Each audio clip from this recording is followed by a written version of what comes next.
Yo les amis, j'espère que vous allez tous très bien, très content de vous retrouver pour cette nouvelle vidéo. Et oui, très content parce que la Ligue des Champions, elle reprend ses droits cette semaine. C'est la troisième journée de la phase de Ligue et on a encore pas mal de matchs intéressants à regarder.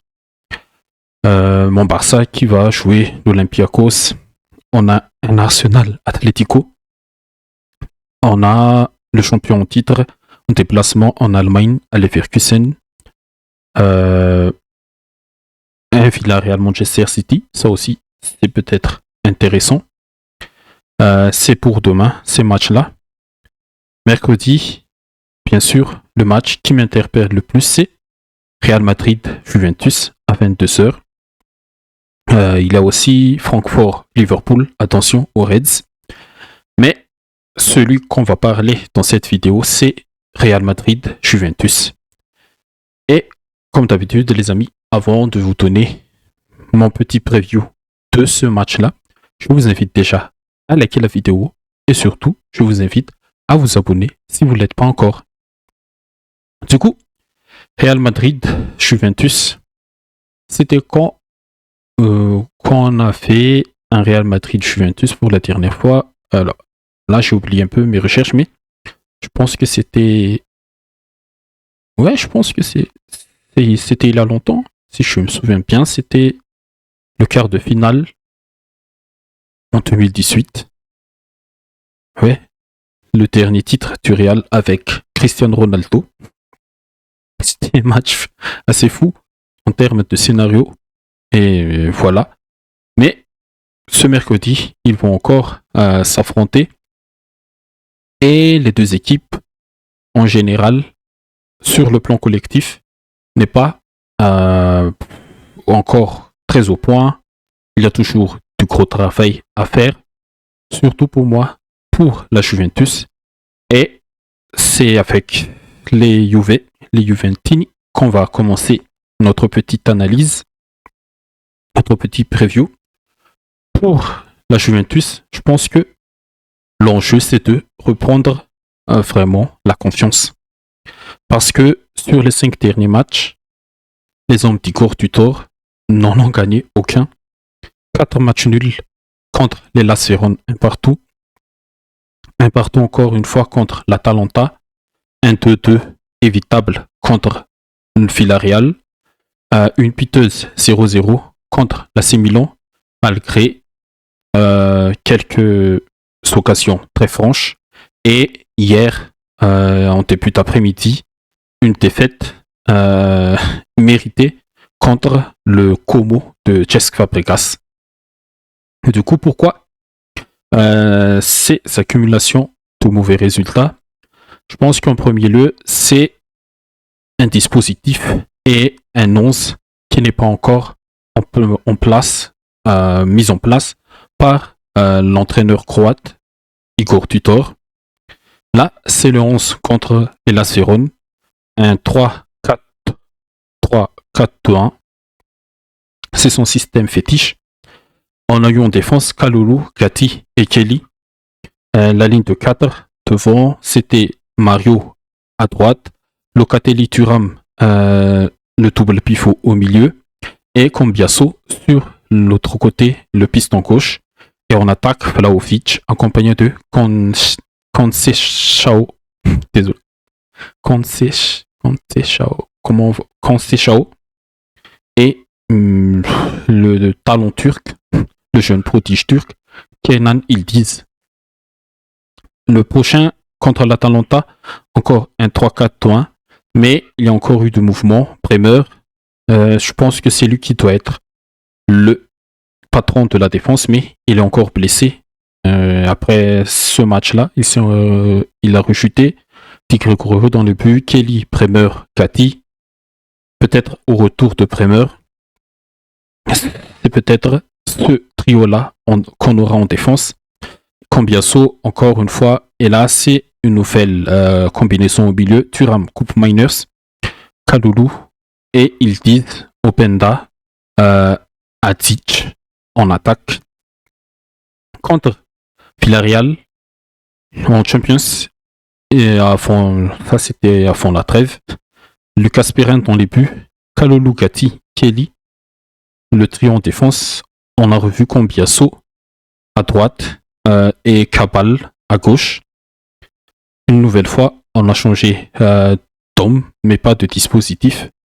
Locatelli, McKennie et Coupe Miners un peu plus haut que d'habitude pour accompagner Jonathan David et Ken Ildiz en attaque. Là déjà, on voit bien qu'il y a déjà eu beaucoup de mouvements sur les hommes. Et face à l'AC Milan, une nouvelle fois encore, Rugani a été titularisé aux côtés de Gatti et de Kelly.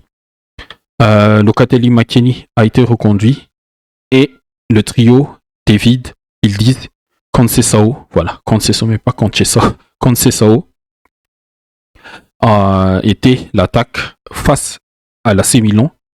Et hier, on a eu un changement de dispositif complètement. Di Gregorio, dans le but, ça bouge pas, mais on a eu un 4-3-3 avec Kalulu, Rugani, Kelly et Cambiasso en défense. Le milieu, Coupe Miners, Locatelli, Kefren Thuram, le fils de la légende française Lilian Thuram, en passant. Conceição à gauche, David dans l'axe et Ildiz à gauche. Conceição c'est à droite, il est droit et Ildiz elle est gauche. Et là vraiment, il a eu beaucoup de changements d'hommes et surtout hier, on a eu un changement de dispositif. Et tout ça, ça ne permet pas d'avoir les automatismes qu'il faut pour mettre en place un collectif cohérent et cohérent, voilà, un collectif cohérent et fonctionnel. Mais on est encore au début de la saison, mais quand même, en ce moment, la Juve, ils sont déjà 7e, déjà à 4 points de retard du leader, le Milan. Et ils n'ont marqué que 9 buts et ont déjà encaissé 7 buts sur ces 7 rencontres de série à disputer. Du coup, il y a vraiment un problème dans ce collectif-là. Et le premier que j'ai vu, après avoir un peu revu les résumés de ces 5 dernières rencontres, et je suis un chômeur. Le premier, c'est bien sûr dans le build-up avec ballon. Qu'est-ce que pas le dispositif, mais l'approche efficace pour ces Juventini. Pour ces Juventini-là, avec ballon, il manque vraiment un milieu relayeur qui va relier la défense et l'attaque à la construction. La majorité de la construction est trop sur la largeur et il n'y a pas ce pivot-là pour vraiment déstabiliser la ligne adverse, comme sur cette séquence face à l'Hellas Vérone. Face à l'Atalanta, cette fois-ci, cette séquence-là, ils ont récupéré le ballon un peu haut, dégagement du défenseur de l'Atalanta, récupération de Kelly, je pense, la tête et le ballon pour Ildiz. Là, il y a eu un peu de mouvement, mais pas de solution. Il y a beaucoup aussi de densité des joueurs de l'Atalanta dans la zone. Là, peut-être, il manque un joueur. Mais sur cette séquence-là, il n'y avait pas de danger créé. Ildiz a remis sur Thuram. Et l'arrivée de Kalulu, je pense, est un peu en retard. Et la passe de Thuram, elle n'arrive pas à destination d'Openda. C'est tout de suite récupéré directement par le gardien de l'Atalanta. Sur cette séquence, une nouvelle fois, contre l'Atalanta encore. À part le build-up, c'est aussi le bloc défensif. Il est trop facile à le transpercer. Là, c'est le numéro 7, le buteur de l'Atalanta sur ce match. Il trouve une ligne de passe ici. Et le pressing du numéro 5 de la Juve aussi n'est pas du tout intense. il est un peu collé, mais il n'arrive pas à gagner son duel. Et on trouve un jeu à 3, mais avec une seule passe. Attention, tu ne peux pas te faire transpercer comme ça. Une seule passe, tac, tac, et lui, il va trouver le troisième homme, un peu face au jeu. Un mouvement très classique dans le foot. Et la suite de l'action, c'est Zappacosta qui va frapper, mais il ne trouve pas le cadre, heureusement. Mais aussi que, même en put-up, on l'a dit, c'est Hadzic, je pense, qui décroche un peu pour recevoir la passe de Kati. Mais là, au contraire de la Juventus, sur cette séquence-là, l'Atalanta, elle presse haut, 2 joueurs sur Hadzic et perte de balle très haut. Oui, c'est un peu haut, pas très haut. Le très haut, c'est ici. Mais je pense que c'est dans le deuxième tiers du terrain adverse. Et voilà. Récupération haut. Et le repli n'est pas du tout bon défensivement entre la ligne de 5. Je pense qu'il y a encore le piston qu'on ne voit pas dans l'écran. Mais là, on voit Kalulu, Kati. C'est qui le numéro 3? Est-ce que c'est Bremer? Non, je pense pas. Ça, c'est Kelly, mais le numéro 3, je pense que c'est Bremer. Ouais, c'est Bremer. C'est face à l'Atalanta. Et le joueur de l'Atalanta, là, il se joue complètement de la défense. Il y a un 3 contre 4 sur cette action. Et Gatti qui se fait prendre complètement par le crochet, les feintes. Et la frappe qui finit très bien dans le but de Tri Gregorio. Voilà aussi le problème, un bloc pas compact, très facile à transpercer. Et attention, au Real, il y a pas mal de joueurs balle au pied qui peuvent faire ce genre de passe-là.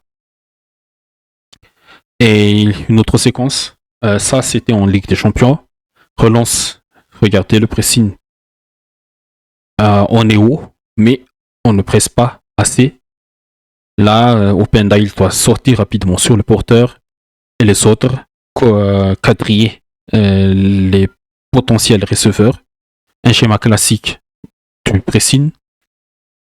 Mais le défenseur trouve Parero et Parero trouve un relais. C'est pas Parero, mais Parero est trouvé en troisième homme. Regardez, il y a 1, 2, 3 joueurs de la Juve éliminés. Et Parero, on le connaît, c'est un milieu reculeur. Un milieu reculé qui a aussi beaucoup de qualité au pied. Et on te touche, il lance complètement. Regardez l'appel de Mikotadze déjà. Il va faire l'appel ici. Et Parero va le servir dans son appel. Et Mikotadze, il est un peu rapide quand même. Il se joue complètement de Kati et de l'autre là. Et la suite de l'action, ils n'ont pas réussi à récupérer. Et Nicolas Pepe, qui a suivi aussi l'action, a fait la bonne passe pour Mikotadze. Et là, c'est le premier but du match. Bloc très facile à transverser.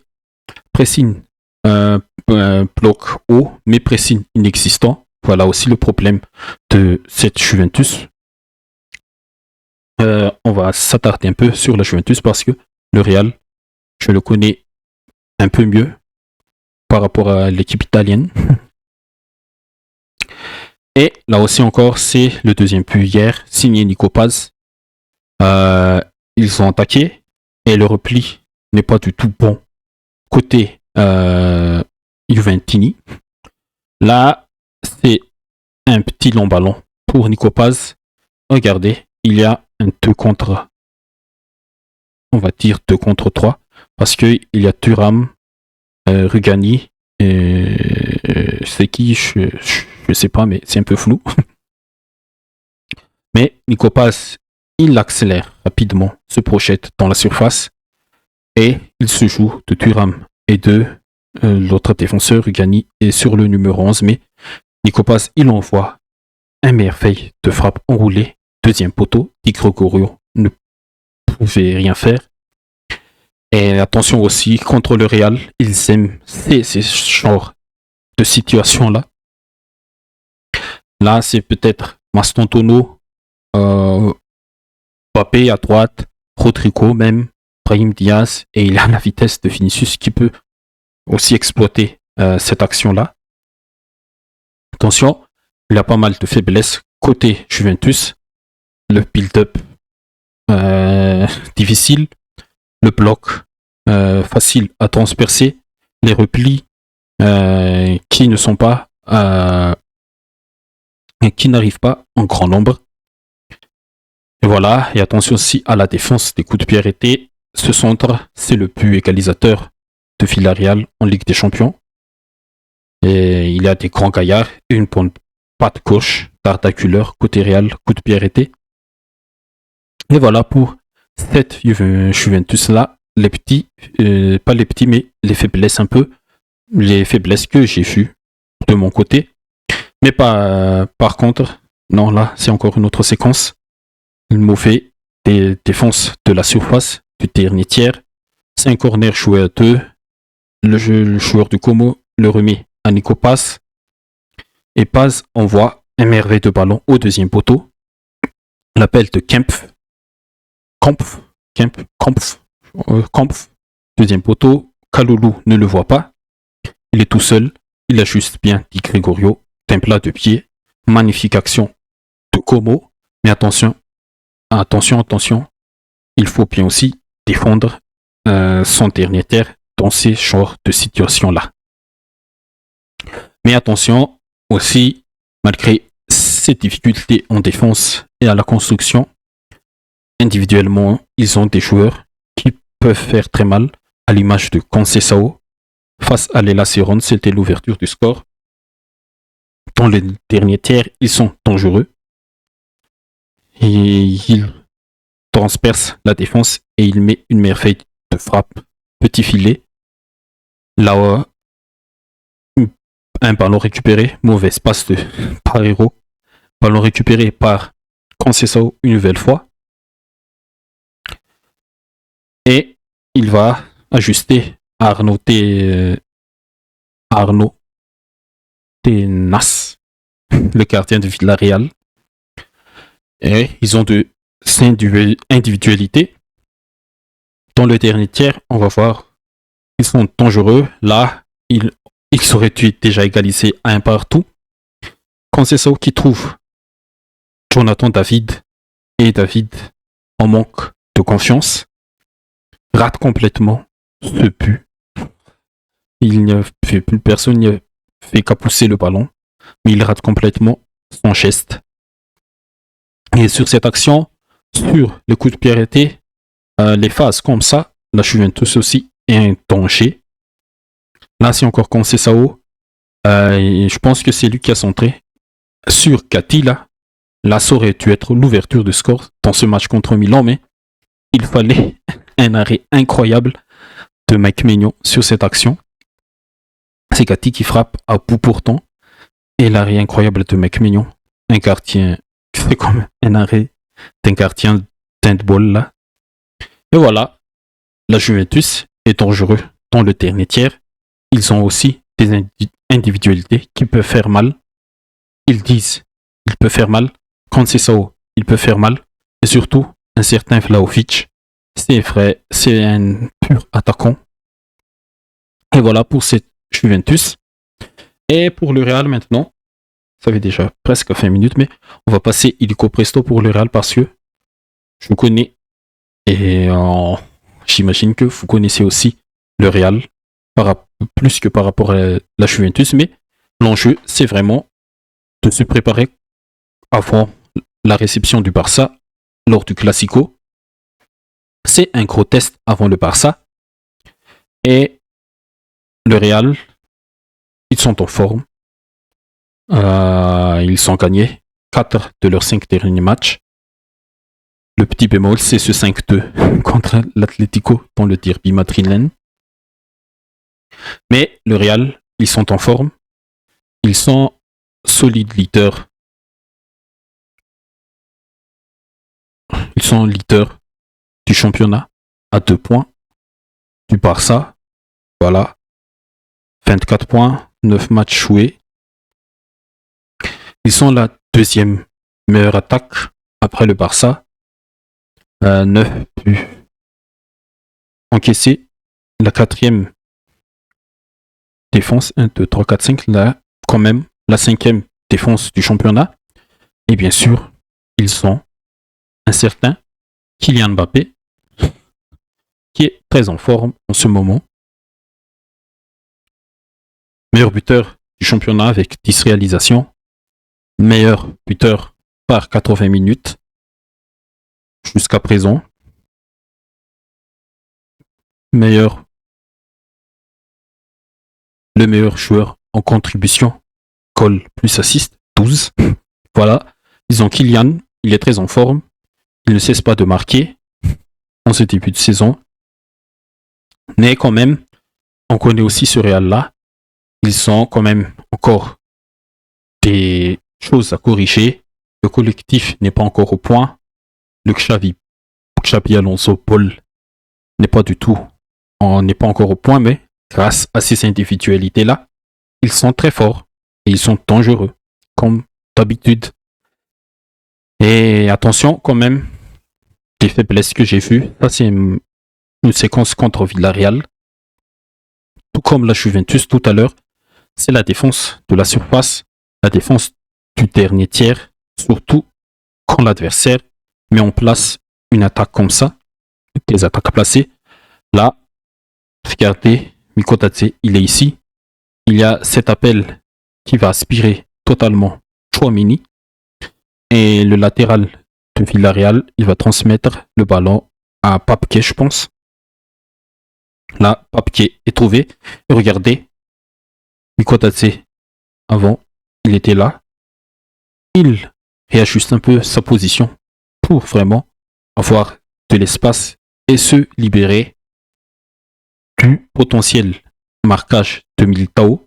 Mais quand même, le numéro 6 là, le vrai numéro 6, Chouameni, il doit être là quand même en vis-à-vis face à Mikotadze. Kamavinga ne le voit pas dans son tour.